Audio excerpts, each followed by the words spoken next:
Hello and welcome to A1R Psychic Radio and Moonstruck TV. My name's Gail Moffat and I'm very excited to let you know that we are broadcasting from Los Angeles today. So I've come over from England to visit everybody in America. Well, not everybody, because I'm sure everybody doesn't get to see me, but as many people as I can. Anyway, before we start, I know we're going to have a couple of callers call in, and so I'm looking forward to that. But before we start, I would like to talk about, I often think about the subject of the meaning of life.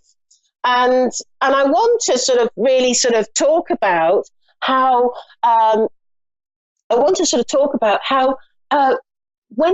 how many people have if you're watching on the screen, I've stuck my things around my ear and I look absolutely stupid.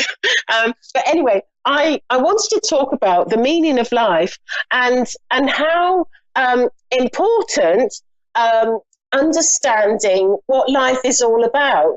And I think that a lot of people, they go about their daily life and they do what they need to do and things like that, but they don't really fully understand what the purpose of their life is. Because what I'm being told by the spirit world is that every single person on this earth plane has a purpose, has a role to play in their life. Now that may be that they have a role to play to help somebody, to support people in their lives, but it also may be that they need to learn and they need to evolve themselves, because everything is all about evolvement. It's all about growth. It's all about where we, who we are when we come to the earth plane and who we are when we leave the earth plane. And so it is so the point I'm saying is that many people think, what's it all about? Why are we here? What's it all about? Well, we're here to learn our lessons. We're here to grow. And many people, there are some people, when they go back to the spirit world, that they will rejoice in what they've achieved, rejoice in how they've grown and who they've become. But sadly, there are people that don't actually achieve what they set out to achieve. They don't grow in the same way that they initially wanted to.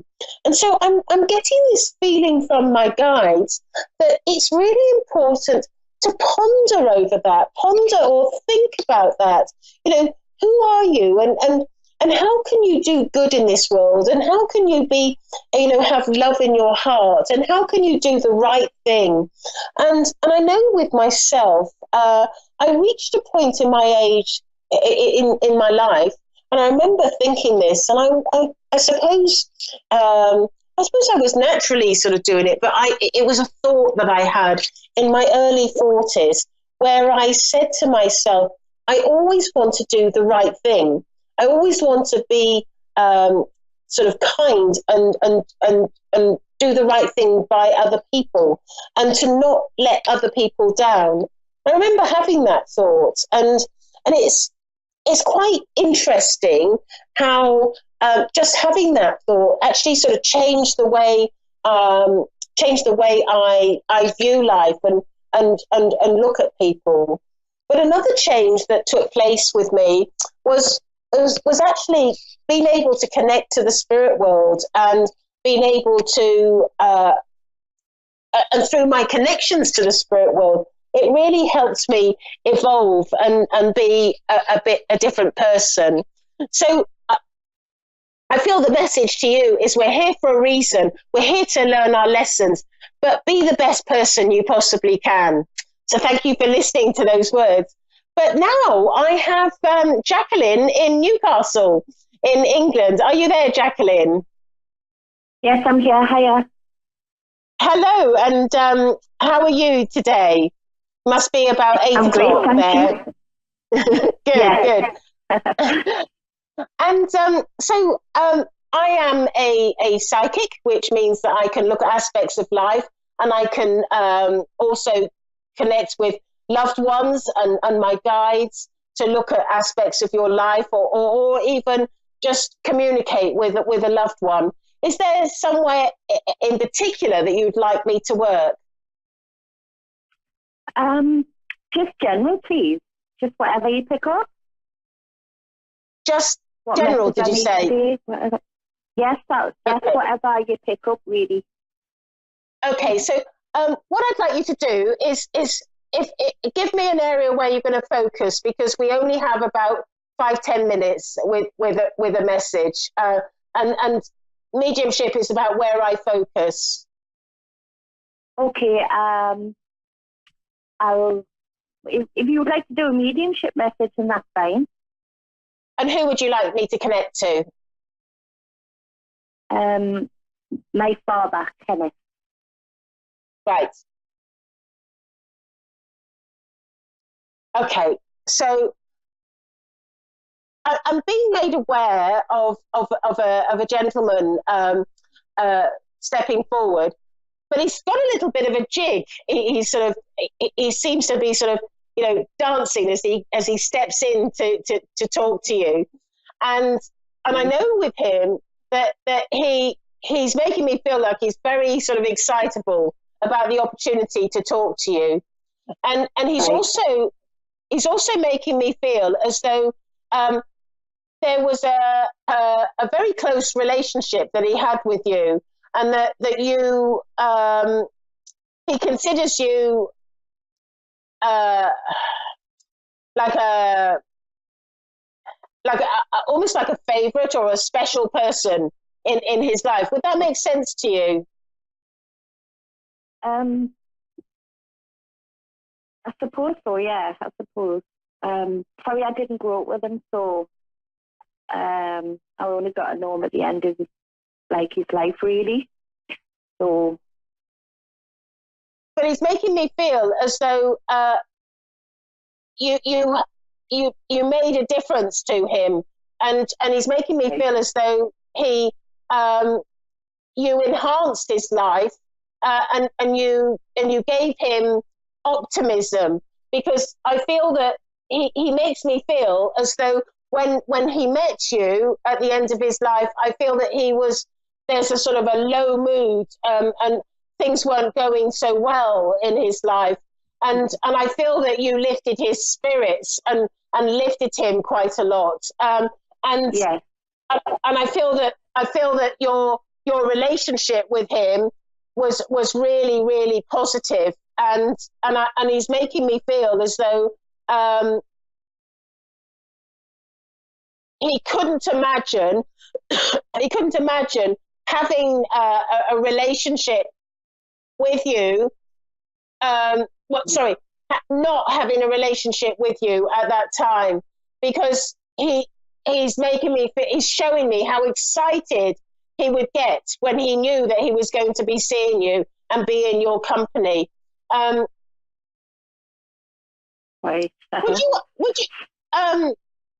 you understand that he has grandchildren that he'd never seen? Yes, that's correct.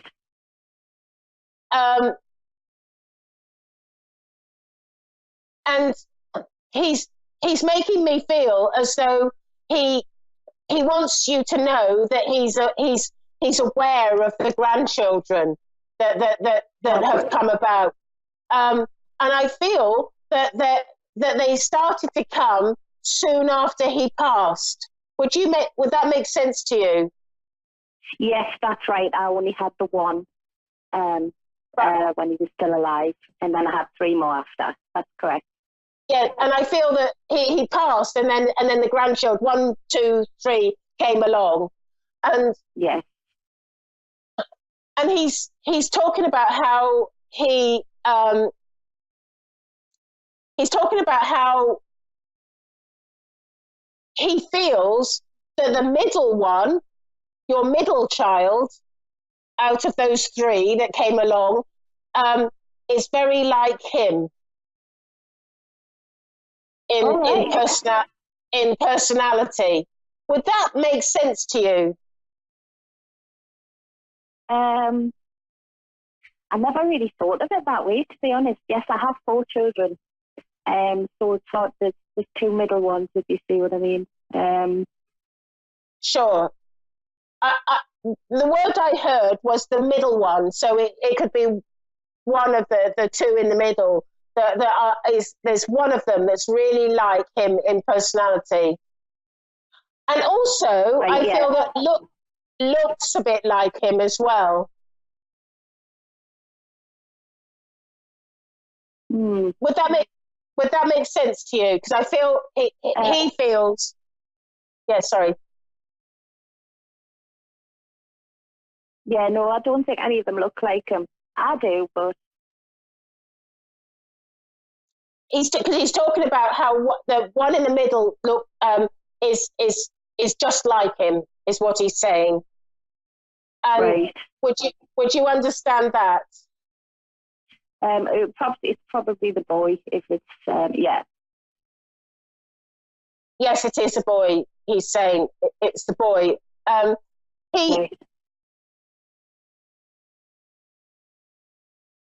He's also showing me that you have some photos of him that you have kept.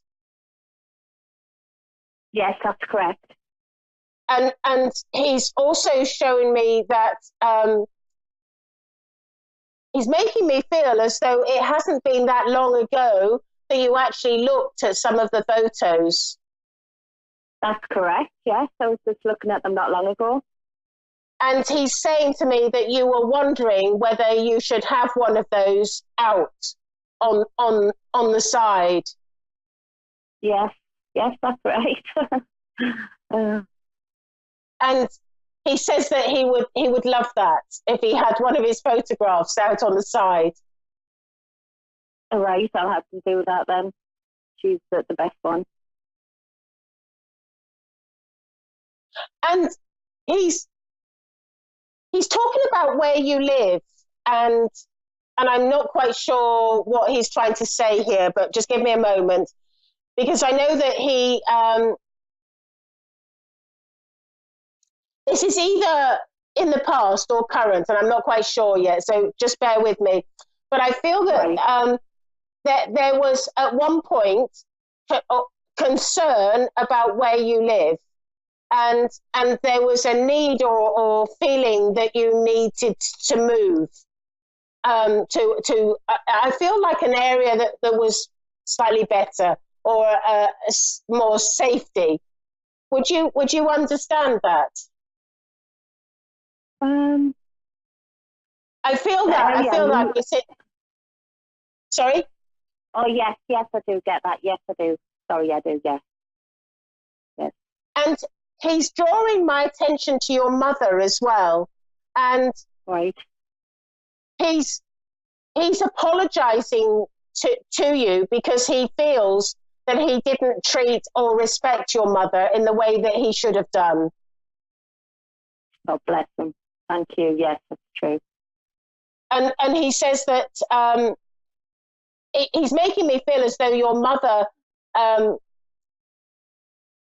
carried I don't know if this is the right word, but carried a torch for him, or had sadness in her heart for him, or had that you know how sometimes circumstances in our life get stuck with us for a while, and I get that feeling that was the case with your mum, and I feel that as a result of his, because I feel that it was his actions that caused sort of the breakup, and I feel that he feels very guilty because he feels that he, as a consequence, your mother did suffer quite a lot.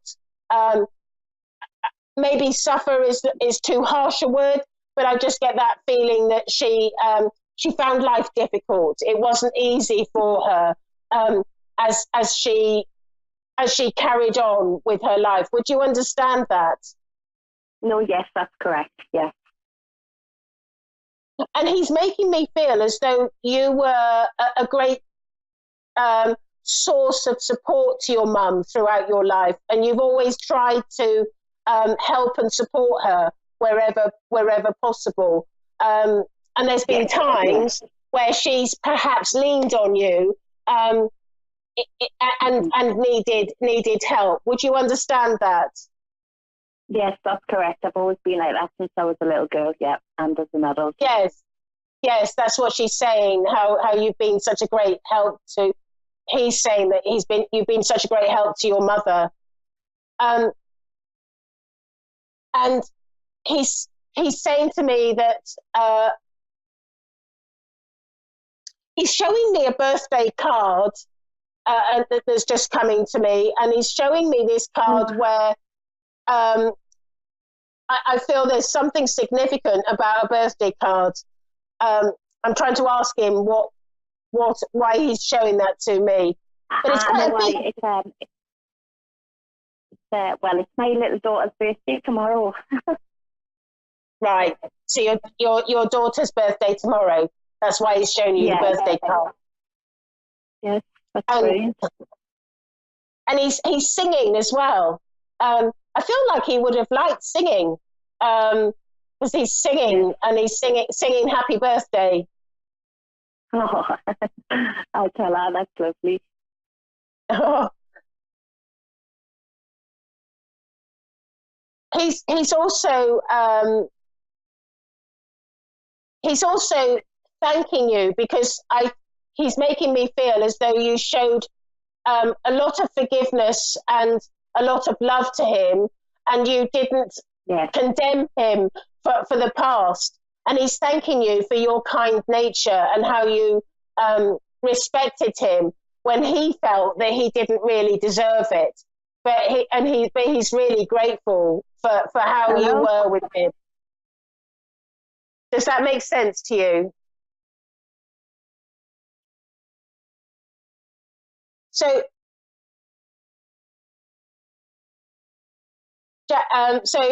Jacqueline, there is he's very grateful for the way that you supported him and didn't sort of condemn him for his actions and always respected him. So I hope that helps, Jacqueline. And I'm going to move on to my next caller, and I hope that you've enjoyed that. So thank you very much. Now, I believe we have Caroline in Midland, Michigan. Are you there, Caroline? Yes, I'm here. Hello, Caroline. How can I help you? I'm a medium, and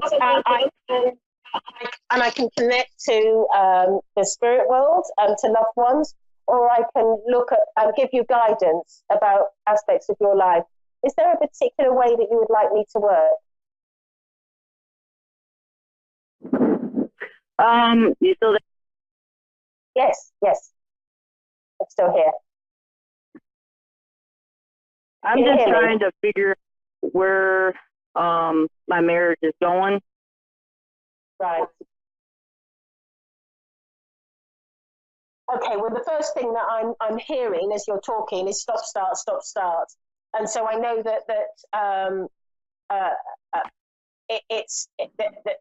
an aspect of your marriage has been a bit like that. Sort of one moment it's sort of it's on, and the next minute it's not. Would you want to? It's going in and out. Sorry, so what I was saying was that the first thing that I heard was sort of stop, start, and I just get that feeling that's how your relationship in your marriage has been for some time. Would you understand that? Okay, could you say that again? Because my phone was breaking out. Right. Well, I'm just going to carry on and give you the information. And if you can't hear, then what we'll do is you could listen to the show back again. But I know that there's a sort of a stop-start situation with your marriage, and I know that I'm sort of seeing you sort of turn your backs to each other, because I feel that it's almost as though you don't agree with each other, and you're not on the same page, and you're not you're not listening to each other as well. And I'm being told that that your relationship with your husband has taken a particular turn that hasn't been beneficial to your marriage. If you can hear me, would you understand that?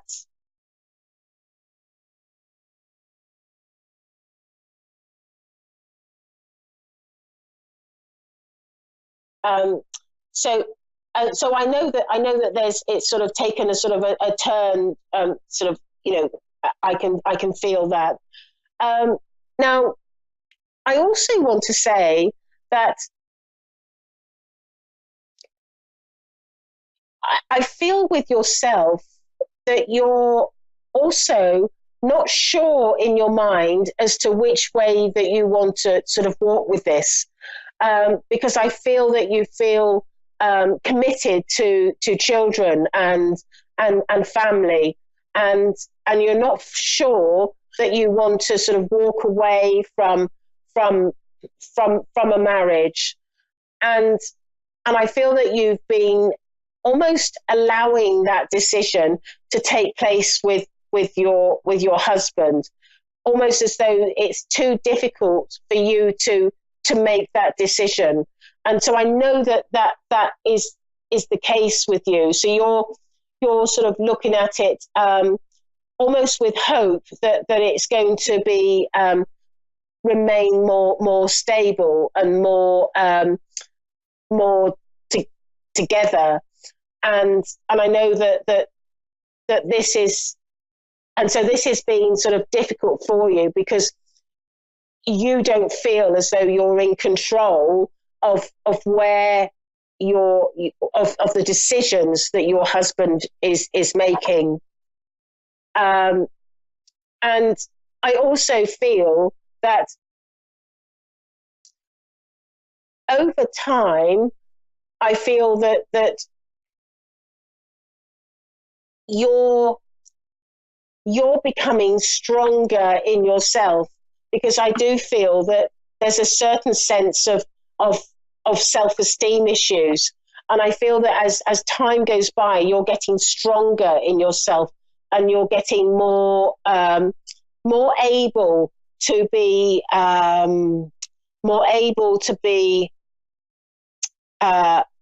forming your own opinions, and more able to be assertive in what you want. But at the moment, this is, or I feel leading up to this moment, you've had a sort of a little bit of a struggle with that assertiveness, or that those decision making, because it's decision making that you find difficult.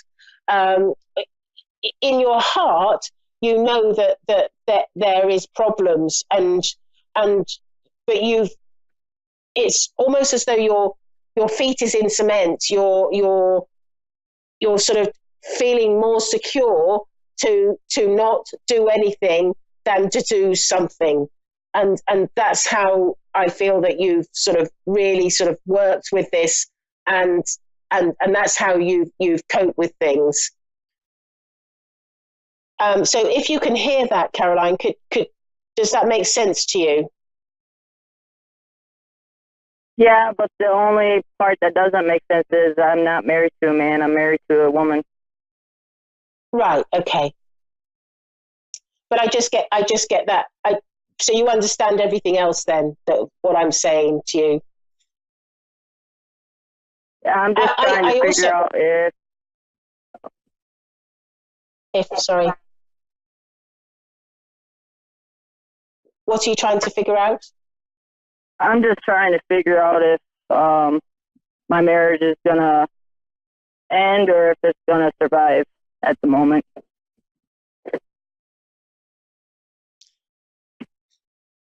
I feel at the moment it's about you having the confidence to make that decision, and until you make that decision, your free will is involved in this. And I feel that you haven't made that decision yet. You are it's like there's an uncertainty with you, and not knowing how to move forward with this. But what I would say is that it's almost as though your partner, she is. It's almost as though she is more almost sort of happy to carry on as things are going on, and not make a decision about things, but it feels like it's going forward in a sort of a non-committal, not non-committal, but non-decision making way. But I get the feeling that with your partner, she is wishing to do things more herself. I feel that there is a little bit of selfishness with her, and a sort of stubbornness as well.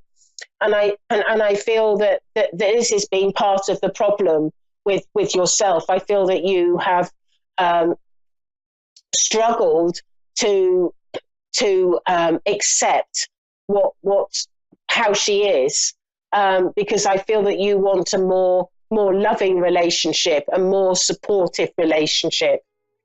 Rise up to your decisions, rise up to how you feel about things.